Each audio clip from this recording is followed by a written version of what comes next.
Bismillahirrahmanirrahim. Very good morning to everyone. Pagi ini bersama-sama saya, rasanya kita sangat mempunyai peluang dan bertuah kerana bersua secara langsung dengan seorang penulis Sarawak, iaitu Puan Noel Lily Morse. Selepas ini akan saya sebut sebagai Puan Noel Lily, yang menjadi tetamu kita pada sesi kali ini untuk memperkatakan hal-hal penulisan yang mungkin bermanfaat kepada seluruh khalayak dan peminat penulisan dan juga knowledge seekers, pencari maklumat, pencari ilmu pengetahuan di luar sana melalui bahan cetak dalam bentuk buku atau bahan yang tidak dalam bentuk buku, dalam bentuk digital dan sebagainya. However it is, it's about content of information and knowledge here and there. So saya untuk kali ini akan berbahasa Melayu dan juga berbahasa Inggeris secara code switching di sana sini untuk kesantaian suasana berandau dengan penulis yang dibawakan pada kali ini. Untuk tujuan itu, saya dengan hormatnya mempersilakan Puan Noel Lily untuk memperkenalkan diri kepada audiens. Ya, terima kasih Cikgu Jais. Cikgu Jais. Saya Noel Lily Morse. Merupakan saya berasal daripada Simanggang ataupun sering disebut sebagai Bandar Seri Aman.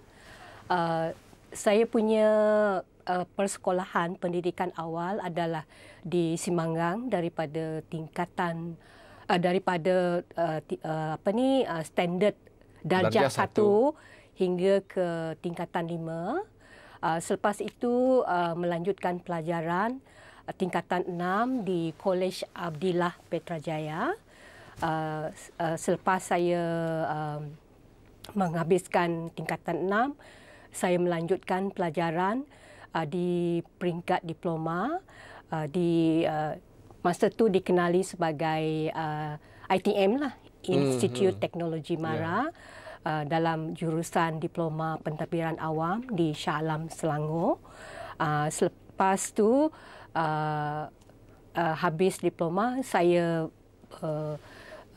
menjadi guru senaran untuk beberapa bulan sebelum saya mendapat tawaran daripada Mara untuk melanjutkan pelajaran di peringkat ijazah sarjana muda, iaitu Bachelor Business Administration di pengususan bidang keuangan di Universiti Kalamazoo, Amerika Syarikat selama 3 tahun. Selepas saya balik, masa itu penghujung tahun 1980-an, towards the end of 1980s, masa itu recession. Jadi susah nak dapat kerja. Waktu itu di Bandar Seri Aman senang untuk menjadi guru sandaran. Jadi saya menjadi guru sandaran untuk setahun sebelum saya mendapat tawaran bekerja di Jabatan Kastam di Raja Malaysia, iaitu saya bermula sebagai penguasa kastam, dan di situlah kerjaya saya dalam sebagai seorang penjawat awam. Saya berkhidmat di Jabatan Kastam selama 27 tahun dan bersara, saya tidak bersara 60 tahun. Saya bersara awal saya pada 2018, selepas pada hujung tahun lah. My birthday was end of the year, 25 hari bulan Disember 2018 saya bersara. Dan saya ingin berkongsi sedikit pengalaman saya di Jabatan Kastam sebab itu yang mendorong saya membukukan pengalaman dalam buku yang akan saya ceritakan nantilah. Semasa saya berkhidmat di Jabatan Kastam, saya telah berkhidmat di bahagian cukai tidak langsung, iaitu cukai jualan dan cukai perkhidmatan masa tu. Lepas tu berkhidmat di bahagian pengauditan syarikat, iaitu syarikat yang dikawal oleh Jabatan Kastam yang merupakan pendaftar, kita panggil pelesen, pelesen cukai jualan, pelesen cukai perkhidmatan. Selepas itu saya pada 2016 telah dipanggil untuk berkhidmat di Ibu Pejabat Kastam di Putrajaya.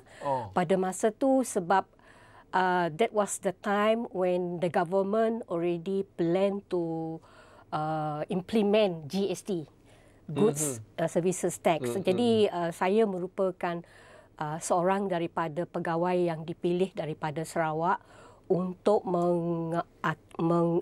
to be in that pasukan tugas-tugas khas untuk menyediakan Jabatan Kastam untuk untuk melaksanakan GST.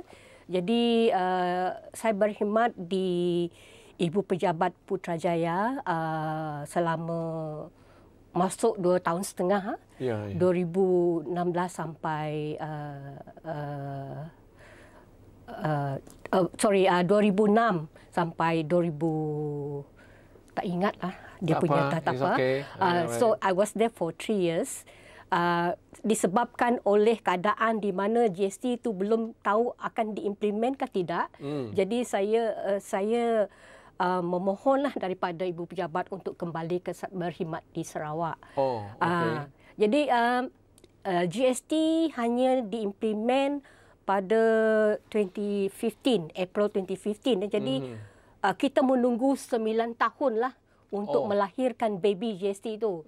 Di mana saya adalah seorang daripada pegawai pengasas dia, di mana semasa di Ibu Pejabat tu dalam pasukan petugas tu saya memang dikhususkan untuk membuat guideline dan juga menulis banyak model berkaitan dengan sektor keuangan, sebab itu adalah bidang saya, sektor keuangan, iaitu yang mengawal bank-bank, yang mengawal juga institusi keuangan lain. Jadi kita we did the model and then we prepare the guideline of how this GST is going to be charged, how GST is going to be implemented in this industry.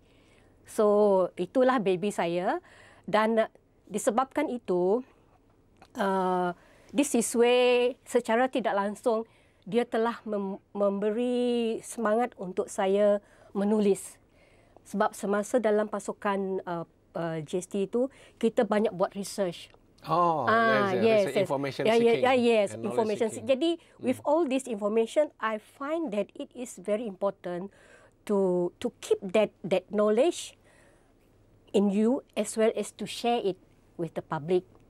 So that was one of the yang inspiring factor because sebab banyak maklumat yang you ada. I said, I shouldn't keep this to myself. I'm writing a model. I'm doing this structure for the implementation of GST. I should keep this, and maybe after I retire, I would like to write a book on GST. That was my intention in the first place. So, balik ke Sarawak. When let me reverse balik.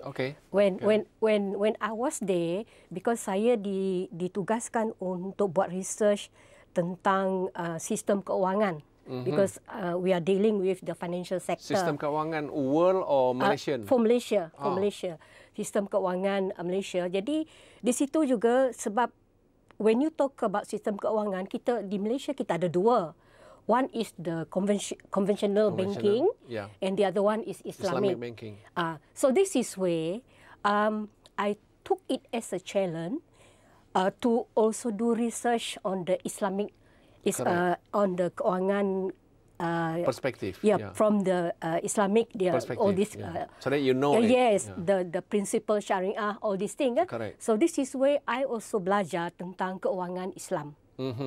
So disebabkan itu, this is where my writing comes in lah. Okay. Because in my book here, I have actually written 1, 2, 3, 4, 5, 6 articles on Islamic banking. Before this book. Before this book, is born. which I have written and I have contributed it to our Jabatan Custom punya bulletin. Oh, okay. So that is the starting of alright. how It's bulletin writing. Yeah, bulletin writing. So, but it's like quite heavy, it's informative. Yes, informative article. So it was. I didn't bring it with me because tak ada masa nak korek. It's okay. It's alright. So the first topic that I did on this keuangan Islam during my time, sukuk was the in thing. Correct. Islamic bond. Yes. So I wrote one article, uses and type of sukuk and overview. By the way, are those custom magazines still available? Yes, it's still available. Only in the custom office. Yes, in the custom. Yeah, because it is internal circulation. Is there possibility that we request people in custom, or maybe you? I can share so that, my copy. No, so that it can be put in a pusat repository of Pustaka Negeri Sarawak, so that more people could benefit from it. I thought of combining this into a book. Another book. Another book. That's handsome. Yeah. All right. So Yeah, that is on. one of the topic. Another one, shared services, which is not related. Okay. Another one is Islamic finance. Approve Sharia concepts and principles. This is because I'm not from the I have to learn about the Sharia principles. So right. I did a lot of research also. So yes. this is where I share what are Islamic finance, what are the approach concept and the principle lah, the ijarah lah, the riba lah, all these things. So I did a glossary Yes. of this thing because to educate myself as well as my readers, especially those people who are in the industry. Correct. Okay, so another one is an overview of Islamic leasing, which is ijarah. So I did that, and I also, because in Islamic finance, they talk a lot about riba. So this is where I also did a research on riba and Islamic banking. Maybe it looks to me that each of these titles can be transformed into an individual book by itself. Yes. But this one, I'm going to compile it maybe into one book first. After that, then you can expand. Because even the glossary itself. Yes, it will be just nice. I'm working on that now slowly. But as I said, because academic, it is very dynamic, so I need to update also my information. Yes. So because of this Islamic writing on penulisan saya mengenai keuangan Islam. Penulisan itu dalam bahasa Inggris atau dalam bahasa Melayu? It is in English. Oh, okay. Ada tak diterjemah ke dalam bahasa Melayu untuk majalah itu? Tidak, dalam ini is in English. In English. So because of this writing, that was why in 2013, in 2013, I was awarded the Tokoh Mahal Hijrah, bukan Islam. Ferdinand Muslim. Yes, 2013. Tahniah. I was the one dekat masa tu 2013 di Sibu. Tahniah, because you see, what you did in your writing was recognized. Yes. Itu handsome. Because during when they did the nomination for the Tokoh Mahal Hijrah, I did submitted the writing.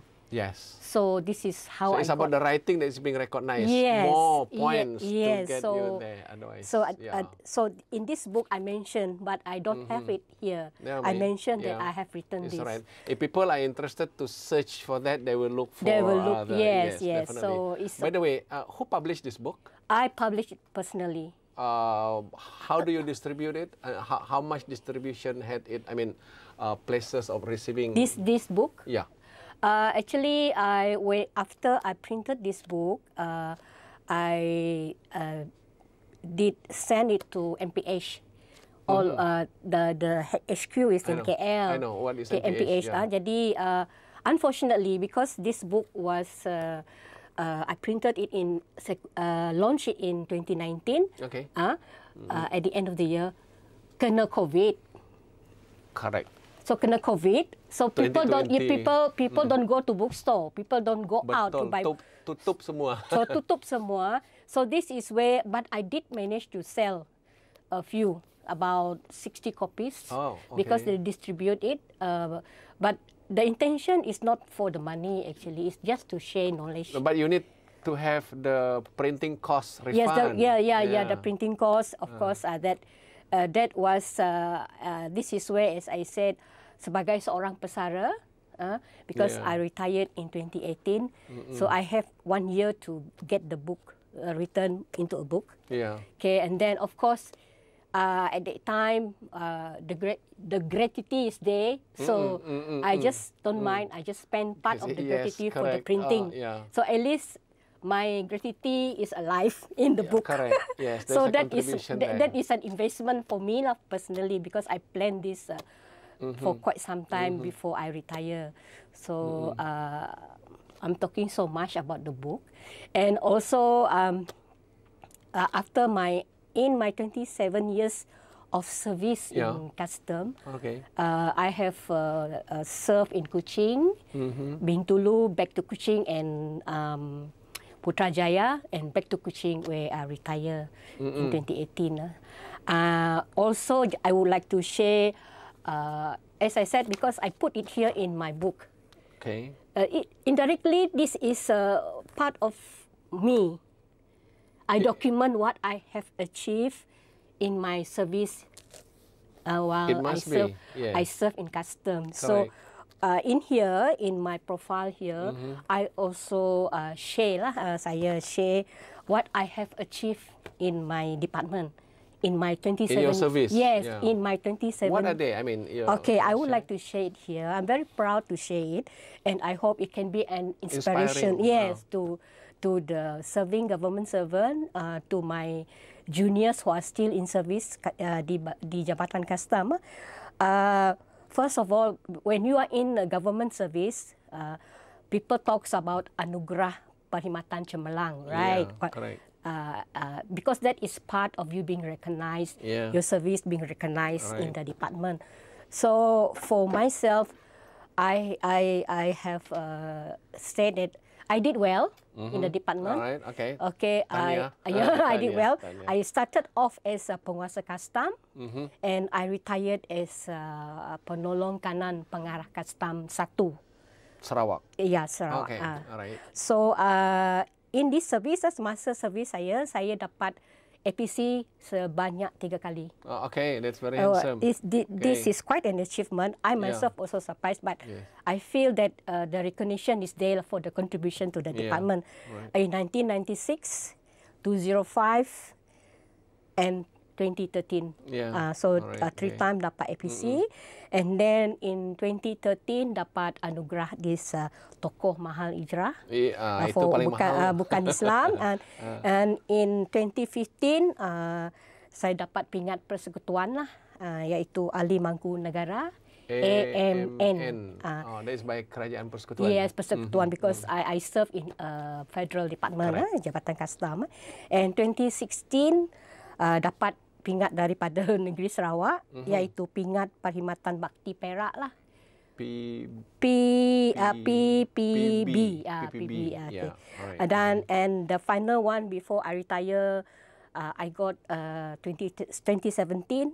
I got this World Custom WCO Certificate of Merit. That is international. Yes, from this is from World Custom lah. So this is quite satu yang membanggakan diri saya. Mungkin sebuah buku nanti pengalaman kerja ya. Yeah, that's it. Because I remember mantan ketua setiausaha kerajaan negara. He said, siapa tu? I forgot his name. Like I just forgot. He said, why not? Masa in one of his dalam satu event lah, majlis, dia mengatakan, I remember. Dia kata it is good for the penjawat awam to document their experience dalam buku. So I said, in my heart I said, saya secara tidak langsung I did that lah. Even though it is not autobiography, but I did have it in a book whereby I can share it with friends, and later on my cucu, my sibling, my friends can read. Okay. Yeah, something to hold. This is right. I find that, and I have written it in English. I can I boleh distribute dengan ramai kawan lah. Betul. So that is my experience lah. First experience. Yes. It will be more to come. Yes, more to come because as I said, we take it slow, tengok keadaan. Sebab di Malaysia and even in Sarawak itself, kita tidak boleh, you cannot make profit by writing a book. Just like what Mr. Chong said just now. Yeah, correct. No matter he wrote 7 books, he still as he is zero income from books. Because we are not macam orang dekat Western country.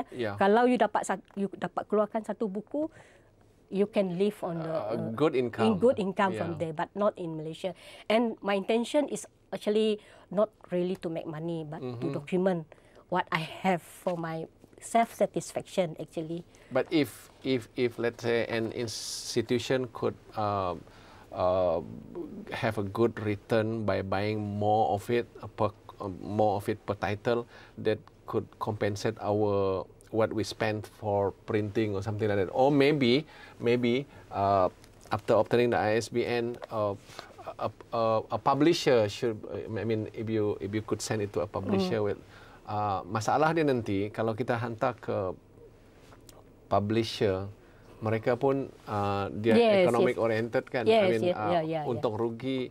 Sebelum dia terima buku kita tu, dalam pemikiran dia mesti ada untung rugi punya. Ya, betul. But yang kita punya tu tak untung tak apa. That's it. I did because in the process of getting my book printed, I did also contacted a few publishers and printers in Singapore. How do they answer you? They want to have. I actually when I think about it, when I give it to a publisher dan di luar negara, I don't have control on the book. Sure, I don't have control. I think even when I place my book with MPH, 60% of the price goes to the to the outlet. So they demand 60 now. 60 now, 60%. Last time it was 50. 60%. I did the calculation. So when you think of that, memang you tak dapat buat duit. Betul. Memang tak dapat buat. Jadi you just said, okay, I self print. Whether I make money or not is another story. Kalau saya dapat duit daripada buku tersebut, it's a bonus lah. Maybe do you have an idea about how individual writers without any company, without any enterprise or anything, to help to market their books? Do you ever dream of something like that? Where, I mean, not only one, but maybe 4 or 5 writers combined together. How can we market individual books like this so that taklah rugi, bukanlah rugi. There is no such thing as rugi, right? Lah, tak ada. Walaupun there is no such thing as I gain. Dollar and cent, dollar and cent. But how can we market? Because kalau contohnya buku Dewan Bahasa dan Pustaka, dia orang publish book, dia ada mempunyai dia punya rangkaian yes, they have the penjualan marketing buku. People, yes. Atau syarikat-syarikat macam di ibu negara, dia orang publish buku sama ada kegunaan sekolah ataupun buku awam. Dia ada dia punya disebut runner atau untuk menghantar buku itu kepada outlet tertentu yang dulu 35%, lepas itu 40%, lepas itu 50%. Sekarang dah 60%. So meaning to say, if this book cost 10 ringgit dijual, maknanya 6 ringgit is for the bookshop. Yes. Only 4 ringgit for yang distribute. Itu kalau penulis yang distribute. Kalau penerbit yang distribute, lagi lah. You don't have control. You get only 3%. That's it. That's why the best thing I heard Mr. Chong just now, is it? Mr. Chong, Mr. Chong, he was talking about Persatuan Penulis. This is where I'm not a member. Saya belum lagi explore untuk menjadi member. I don't know how to go about it. Persatuan Penulis. Are you interested? Yes. You buat satu pertemuan dengan beberapa orang kawan. You can call me. Okay.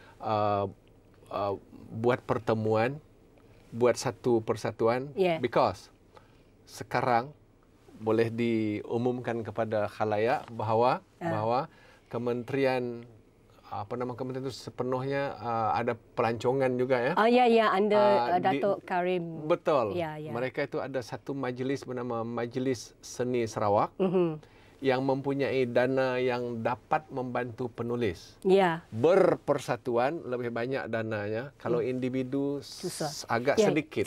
So kalau itu dapat dimanfaatkan, saya kira buku-buku yang begini akan diterbitkan secara lebih banyak, so that dana itu mungkin dapat juga untuk menghantar buku-buku ini ke pusat-pusat pengajian tinggi atau kepada perpustakaan tertentu, where the distribution should be not confined to Kuching only. Well organized lah. Correct. Well organized. I think that is needed. We need that actually. Maybe that could inspire you to organize satu persatuan yang formal, yang maybe either registered or not registered. Depends on their needs to sponsor because it's a grant, you know. So I think that's a good idea. So that individual independent writers like you don't suffer the loss of satu. It's about knowledge contribution. Correct. I think you should be contributed back into the good return. Number two, it's effort. It's time consuming. Yes. It's knowledge giving. Yes. Why can't the society they pay back in terms of takkanlah tak ada hasil dia macam itu. So and that should contribute more to books industry in Sarawak. Di samping buku-buku sastra, buku puisi, buku cerita dan sebagainya itu, informative books like this, I think it's knowledge building for the learning society and for the already society at large. If you think that is good, we can initiate that and see how the ball roll itself. Okay. Because thank you so much for the suggestion. Because I have a few friends who are in they have minat. Bukan sahaja minat, sudah ada buku, tetapi belum dicetak. Sudah dicetak. Tetapi the thing is that for me also, this book that I have, because I am a trainer also. I'm a certified trainer. So for me to distribute the book indirectly, I'm using this as a teaching aid. Handsome. Okay, so dalam package incorporated within. Dalam package latihan saya dalam kursus yang saya adakan mengenai sales services tax sekarang. Dulu I have the material for my GST. But unfortunately, GST was repealed in 2018. So I have to shelve it. Society of Independent Writers. You can organize that. Okay. So this is where I dapat share lah. Digunakan sebagai rujukan semasa saya buat latihan. But to sell out 1,000 books is not easy. Not easy, right? Yes, not easy. But with that persatuan, I will see that the first 1,000 is easy to sell out. Okay, good. I think I'm very confident. Very confident, yeah. And cut. Okay.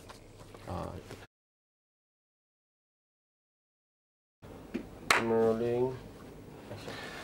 Okey Puan, dalam masa terdekat ini apa impian Puan untuk menambah kelahiran buku-buku yang lain kah atau apa impian dalam penulisan? Sebab sudah mempunyai masa terluang kerana sudah tidak lagi dikongkong oleh punch card yang 10 to 5, 8 to 5 dan sebagainya itu. So, what's your dream about writing? Okay, first of all, because my book is more to buku ilmiah, it's not bukan kreatif. Dan kebanyakan daripada fokus saya, especially dalam buku ini, adalah pematuhan.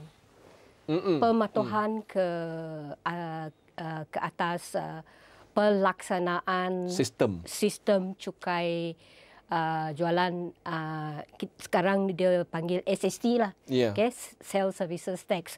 Jadi buku ini sebenarnya sebab dia menjadi satu buku rujukan dan dia banyak merujuk kepada akta, kepada legislation. Dan mesti patuh. Ya, mesti patuh. Jadi, and this akta, kalau ini dia ada dua akta, actually akta cukai jualan 2017,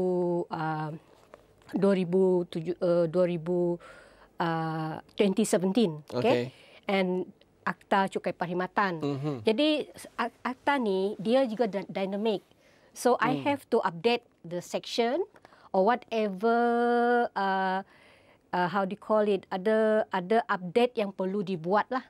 What do you mean by akta yang agak dynamic? What's the meaning? Akta cukai jualan satu. Changes or what? Changes in the section. Sometimes they amend the section.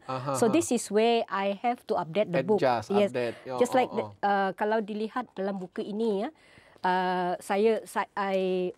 I put it with legislation as on 1st of January 2019. So 2019, 2020, 21, 22, 23, there are many changes in terms of the law. So this is where this book need to be updated. I need to revise it. Edisi baru. Yeah, the edisi baru. So that is one. Okay.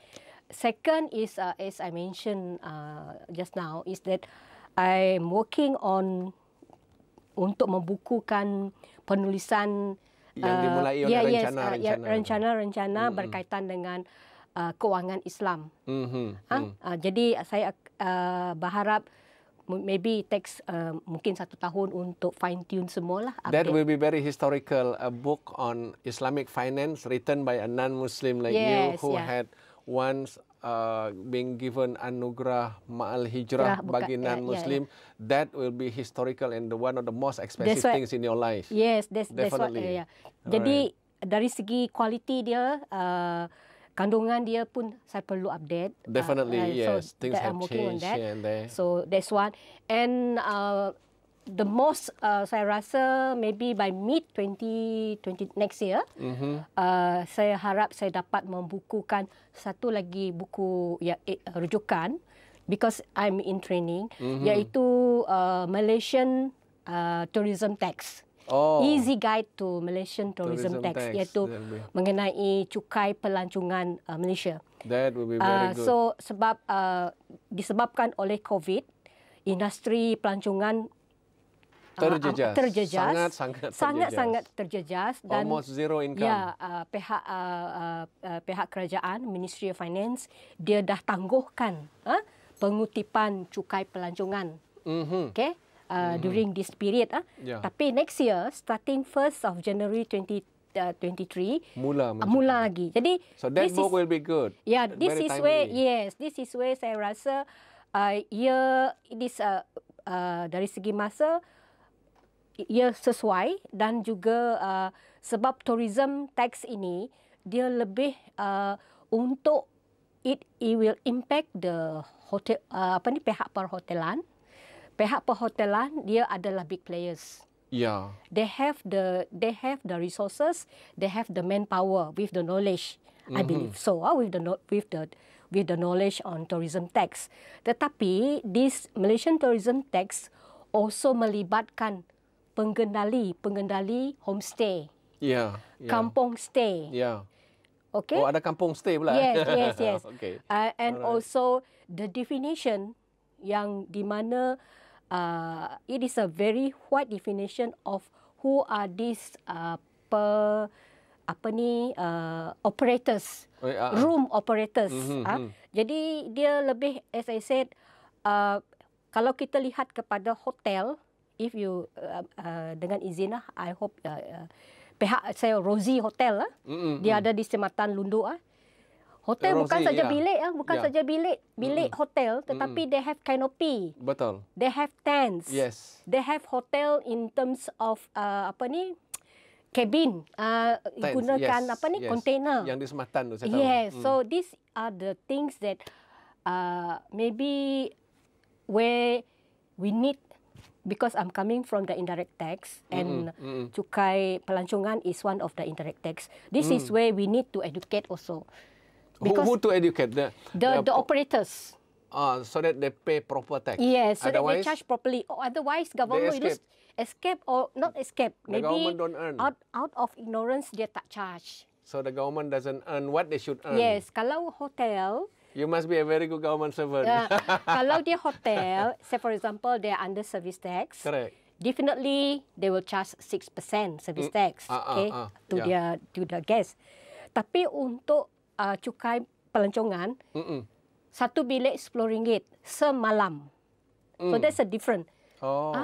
Jadi RM10 satu bilik semalam. Adakah kampung stay operators? Pun RM10 juga. Adakah homestay operators? Kalau dia mengendalikan lebih daripada 4 bilik, adakah dia tahu dia perlu untuk berdaftar? Banyak kampung and homestay memang tak berdaftar. I know. So this is where government lose money. So the custom are aware of this. Yes. But they had not moved. We moved already. When I was in service, I was part of this team. But there are still many more who are unregistered. unregistered. Sebab as I said, with the COVID, people take it easy. Okay, tak apa. Now Akan starting, datang, they will start they will. Yang tak ada lesen macam mana? Yang tak ada lesen, kalau didapati tidak berdaftar, then there will be penalty. Or they will ask to apply license. Apply for registration. Biar adil kepada masyarakat, kepada ekonomi negara. Yes. Buku itulah yang sangat bermaklumat, not only for society at large, but also for school children. Yes, this is where, as I said, I'm working on, bukan nak market, tapi cuba untuk memberi kursus latihan on this Malaysian tourism tax, as well as I said, for next year, if I do this kursus on this Malaysian tourism tax, I will have a book on compliance. Can I join you for your course? No problem. Right, we can combine later on. I go on education, maybe you can go on your custom. Because it's only orang custom yang tahu kisah-kisah pencukaian langsung dan cukai tak langsung ini. A fellow non-custom officer like me memang kosong. Maklumat ilmu saya percaya that book, buku yang saya bakal saya rancang nak terbitkan for on Malaysian tourism tax easy guide. I will make it very easy. Correct. But it will be in English. Maybe somebody else can translate. Can part of it in English, then maybe another part will be in bahasa. So you can publish it in dalam dua versi, satu versi Inggeris, dua versi bahasa sama ada Melayu. dalam satu buku ataupun separate. So that was my plan. That's very good planning. So meaning to say, in the pipeline, I'm working on this Malaysian tourism tax. Easy, make easy. Second is to compile my I believe the market is also huge. Tourism. My writing on Islamic finance. It's very important there for research, because Islamic banking sudah menjadi kursus di beberapa institute. University awam that I know. There are many universities who has this Islamic banking punya mata kuliah. So I think that will be a very especially on the grocery, correct. The one the Sharia principle and what are the explanation, Because I have to do this when I prepare the guideline. And also for your information, when I go to the bank, they say dia tanya you mau konvensional ke ataupun Islamic. Kalau saya tanya apa Islamic itu, when I said I nod my head, I'm pretending to know actually. Betul. Because orang Malaysia ini terkenal dengan pura-pura tahu. They nod their head, oh yes he understood, but actually dia tak faham. So that buku itu saya kira akan meningkatkan pemahaman supaya hidup kita ini biar berilmu sedikit dalam benda yang because about finance is definitely is our life. Siapa dapat hidup tanpa uang di Malaysia ni? Saya risau. Memang tak ada. So semua orang itu. But let's see how money management is all about. Di peringkat individu, very micro, into right to the national money management, money system dan semua. I think that will be a huge contribution by an independent writer and ex-government officer. Which is I'm looking at, as I said, I want to make the understanding senang untuk dia orang faham. Itu yang tak faham itulah penyakitnya. So kalau senang untuk faham. Layman punya language. That is part of the plan. Nanti kalau ada persatuan kan saya boleh tolong jual buku. Kita pergi kat luar bank kan misalnya, okay, you mau buku hal banking. That will be satu kaedah. Because if you put it dekat bookshop misalnya, lambat nak laku buku, kita pergi bank. Mau buku kak? Mau buku dek? Macam itu. Because saya dah buat, masa saya guru di sekolah dulu, kami buat buku untuk dana tertentu, untuk tolong projek tertentu. Jual buku sampai ke supermarket. We had done that and it was successful. Definitely dapat. Okay Puan, Puan merancang untuk mengarang Masa Dalam Perkhidmatan dan merealisasikannya setelah bersara. Puan ada nasihat tak kepada rakan-rakan yang masih berkhidmat di luar sana, be it swasta ataupun kaki tangan kerajaan? Or maybe another nasihat will be to our very young generation who are still in school dan sebagainya sekarang. Do you have any thought for them about writing? Ya, okay, terima kasih ya. Penulisan ini actually it has to come from the individual. It has tak boleh to paksa. Tak boleh paksa. Kena daripada orang tersebut. Jadi bukan nasihat lah, just sharing Okay. kepada penjawat awam yang masih berkhidmat. Sekiranya mempunyai minat ataupun you can build the interest untuk menulis, you should write, you should document, buat macam diary, just write down what you are doing, your experience dan what are your expertise, share it. Okay, masa you bersara, you sit down and bukukan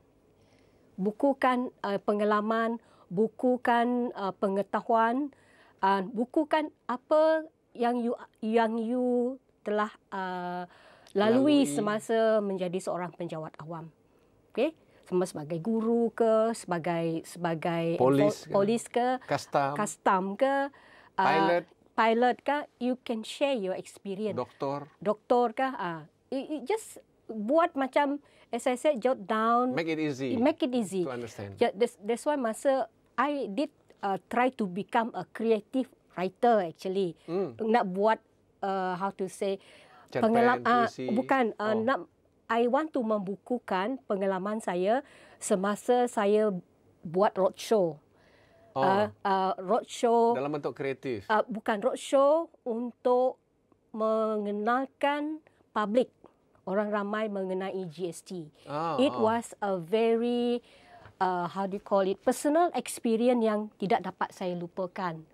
Dan tidak ada pada orang lain juga. Tidak ada pada. I thought of writing that, but I'm not very good in, jotting it down in a creative way.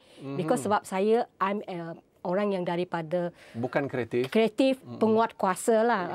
Penguat kuasa. So difficult. Tetapi kalau orang yang kreatif, dia boleh cerita tau. Dia boleh cerita pengalaman. Because semasa saya buat roadshow untuk buat awareness mengenai GST, it is the opportunity untuk saya sendiri, okay, yang memang saya, it will be something that I will always cherish. Atas keperluan untuk memberi ceramah, it helps me to berjalan daripada Kuching sampai Lawas. What you could do is you combine with another writer yang kreatif in background, and then you can combine. You talk to him or her, dan dia akan bukukan, dan so you edit together. Jadi dia lebih memerlukan kreativiti sebab the pengalaman untuk memberi ceramah ni banyak. Betul. Banyak sebab people when we first want to introduce GST before, banyak orang yang tidak suka. Jadi this is our job untuk memberi penerangan why we need GST, why it is good for the government. Tapi kebanyakan daripada public dia tak faham. And I think I did a few talks on GST di Pustaka Negeri last time when I was still in service. So this is something that I want to write on, but tapi belum dapat lagi. Because busy.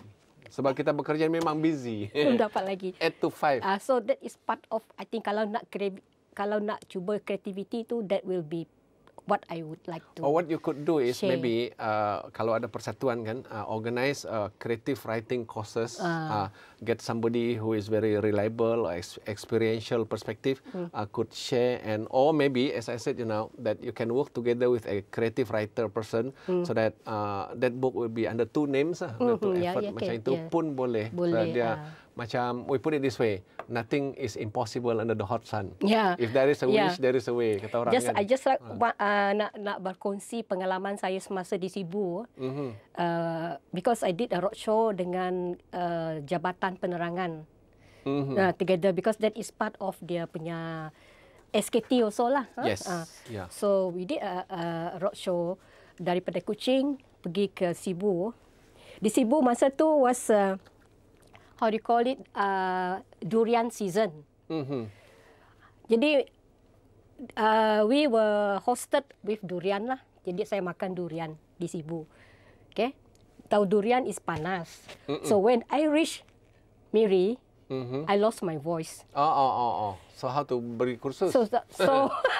So how I'm going to give the ceramah? Macam tu lah. Suara masa tu, instead of suara saya yang keluar, Jamal suara Abdillah punya. Rod Stewart. Rock Stewart, yes. So that was pengalaman lah. So at the end of the day, saya ada to save the day actually.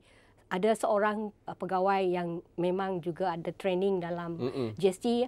Dia, saya terpaksa menyerahkan kepada dia to deliver because tak ada suara. Correct. So there's something that I can. Itu yang kata combined effort will make the success. So there's something. Right. Okay. So, Puan, in your writing perspective and setelah pension when you start writing, tiba-tiba COVID datang kan? Yeah. This pandemic where it's macam dia unstoppable. Yeah. And our social operational perspective of our social system is all locked down. So how much had that affected you in your writing? In my writing tak ada banyak tidak ada banyak masalah lah sebab kita memang di rumah. Yes. Kita sudah bersara. So the time is your time is how you manage it. Jadi that's why I said masa tu 2020 2021 this is where I was toying with the idea of to revise the book. So meaning to say, sekarang you are working on edisi kedua. Had you managed to sell the printed of edisi 1 so far? Not so much sebab I printed about 1,000. Setakat ni jualan dia I think around 300, and thanks to Pustaka Negeri also they help me, they ada beli buku untuk pembukaan perasmian Pustaka Negeri Sibu. So they have that help a bit, and as I said, because kewangan profit is not the end thing, you know. Jadi kalau ada terjual lah. But I'm working on, as I said, untuk revise buku ni untuk buat dia lebih lagi menarik lah dari presentation dia dalam buku ni. Tak ada banyak masalah lah waktu COVID on my part. Cuma nak menghabiskan around lebih separuh tu, kira-kira 600 lebih ataupun 700 buah buku itu still quite a challenge. It's challenge. Otherwise it's total lost. Yeah, that's why hopefully with the sekarang kerajaan dah longgarkan sedikit untuk training kan. Because I am more towards physical training, face-to-face training. Of and about what? Your training? My SST training. Oh, SST training. I see. Jadi semasa COVID, saya buat online training through Google Meet dengan Zoom. But you can't sell the book. I can't sell the book because only physical training I will distribute it because it will be part of the package of the harga training tersebut. Betul. So it will be part sebagai of, yeah, okay, alright. Had you maybe introduce your books to government officers by writing to them that I have this which could benefit you or something? Saya hanya fokus kepada Jabatan Kastam lah, di mana saya ada beri beberapa naskah kepada kita punya training school. Do they pay you? I'm selling it. Yeah, you sell. I'm sell selling them, it for yes. 50 ringgit. Oh, okay. So ada jugalah yang beli pegawai-pegawai lantikan baru. Next, you could write to all banks. So, any sudah macam CIMB ke Maybank, just suggest to them that I have this book, maybe. I'll try that. Try. Who knows that one might buy. Maybe at a very reduced cost lah. Just sebab kita banyak stok kan. Jangan juga. Jangan juga because it's a loss to you. Yeah, but as long as it can cover the Apalah, printing. 50 tu ada lah. Yeah, Because buku tu saya pegang tadi macam, quality okay ni. Buku dia punya kertas apa semua tu. Yalah, kertas, yeah. 50 is worth. To me lah, I mean as a buyer, you yeah. should see that. Yeah. So banking is one of them. Finance, institute pendidikan. Yeah. You write to their libraries, Libraries. perpustakaan of UKM, all those universities, and suggest to them that I have this book and postage is free or something like that. Yeah. We'll be working on that. It could help you. I mean, tapi kalau ada association kan, society, the society tu Can yang assist, betul, cantik kan? Yeah, alright. So do you have any advice to school children for writing? School children, they should build the interest of writing as well as reading. Sebab our community bukan community yang suka membaca. So this is where in school, the school as well as the teachers and as well as parents should encourage their children to read and write. Sebab that's why one of the reason why I like writing, masa di sekolah pun selalu contribute artikel untuk school magazine. That is a first step. Very simple. Starting. Just like for primary school, my pet. Okay. Write about my pet. You can print it in the school magazine. Correct. So this part of encouraging your children to write and read. Yeah. Penting tu. That is you start boleh start dia dari masa kecil lah. How about at university level? Besides during using the assignment, doing the research and all these things, There should build the interest of writing. But now kita punya generasi sekarang dia lebih kepada gadget. Itulah penyakitnya. Everything, reference, even the books. Search for information, Google saja. E-books is all here. But as Mr. Chong mentioned this morning, this thing barang ini boleh menjadi obsolete. Tapi buku will be there. Kekal di situ. Kalau di pusat repository, dia memang dijaga dengan baik.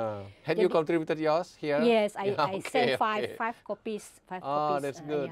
So itu akan jadi research materials, easily accessible. Tapi at office hours lah kan? Dia ada punya opening hours dan sebagainya itu.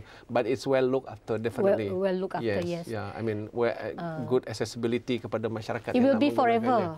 Itulah heritage. 100 tahun dari sekarang kita mungkin dah tak ada, tapi buku tu masih. Yeah, that's why I met, because saya juga I'm very active in NGOs, and one of the NGOs saya lama dalam NGO even now, a member of Sarawak Graduate Association SDGA. So we have professional there, we have Dayak professional, and one of them he is in the healthcare, dia seorang doktor. Dia cakap, when I introduce my book, I share with them, bagi dia orang. Cakap, Madam, I hope I can be like you. Yeah, it inspire me to also write. We just hope that after I retire. I said, don't wait until you retire. Terlambat. You can start now. Because we don't know our health situation at that time. Yes. Don't wait until you retire. Saya sebab, as I said, ada banyak kekangan lah untuk nak keluarkan buku.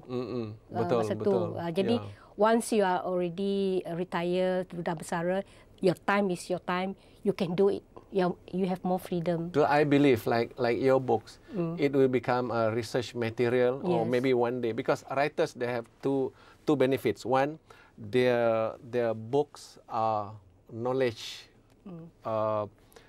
source. It's not only their book. It's he himself is also in the body of knowledge, because people will kaji dia sebagai tokoh. So one day yours will be of huge contribution to that, I believe. So maybe to end our chit chat, I call it, to end our talk today. Do you have any advice to society at large for about writing and reading? Okay, satu pertama, writing. If you can try to write, especially I would like to focus on penjawat awam. Try to document your experience, your expertise. Okay, there will be one, and also build the interest of reading to our children. And from reading, they will build the interest of writing. So I believe this is lebih kepada how kita didik kita punya masyarakat lah. Dan tidak banyak yang saya nak kongsikan, sebab saya pun just written one book, a lot to learn, a lot to improve, and with that I hope to see everyone during the Sarawak Authors Festival in October, starting 27 to 29 of October. So see you there and get our books, get to know our books and get to know our writers. So, to Puan Lily, Puan Noel Lily, thank you very much, and I just hope that our chit chat today had benefited the society at large. Thank you very much. Thank you very much.